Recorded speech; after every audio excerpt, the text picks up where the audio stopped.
Operasi militer khusus Rusia ke Ukraina terus bergulir hingga hari ke-314 pada Selasa 3 Januari. Ada sederet peristiwa di antaranya warga Rusia marah dan sedih karena 89 tentara Moskwa gugur diserang Ukraina saat tahun baru. Hingga Presiden Rusia Vladimir Putin menyiapkan film dokumenter invasi Rusia ke Ukraina untuk mengabadikan perang melawan ideologi neo-Nazi.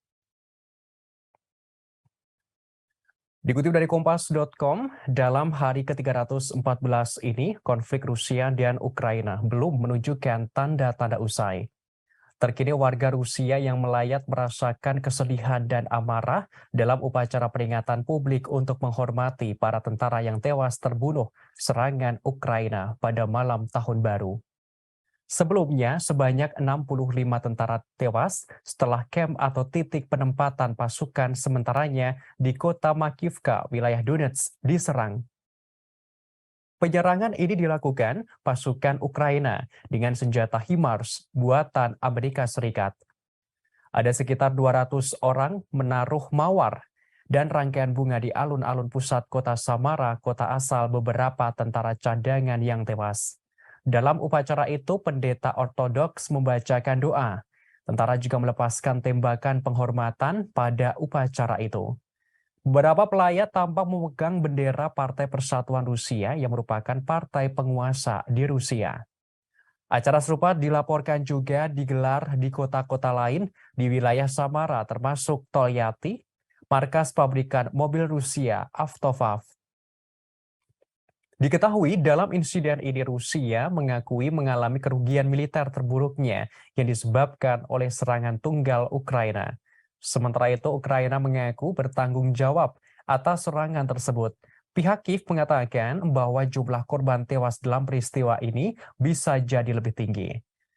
Di sisi lain, para penulis blog asal Rusia mengatakan bahwa banyak di antara korban merupakan tentara cadangan.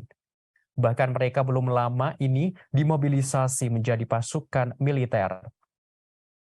Sebagian besar kritik berfokus pada ketidakkompetenan pejabat tinggi Rusia. Dalam hari ke-314 ini, Presiden Vladimir Putin memerintahkan jajarannya untuk diadakan pemutaran film di bioskop. Film yang akan ditayangkan berupa film dokumenter yang didedikasikan untuk penyerangan Rusia terhadap Ukraina.